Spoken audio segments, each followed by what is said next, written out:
Hey everyone, welcome back with me again in this channel.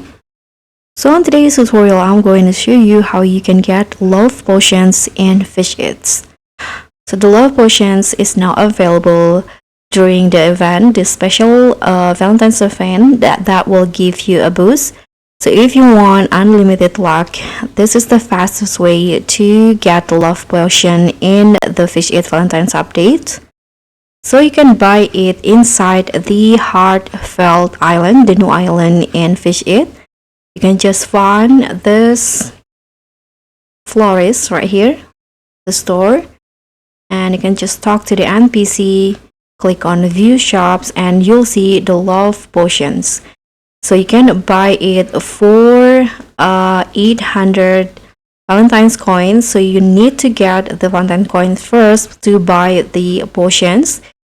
And I already made the video about the Valentine's coins if you want to know how to get them. So you can just click on buy, and just like that you'll get the love potions. So that's all for me. Thank you so much for watching. Don't forget to like, comment, and subscribe, and also click on a thanks. I'll see you in the next tutorial.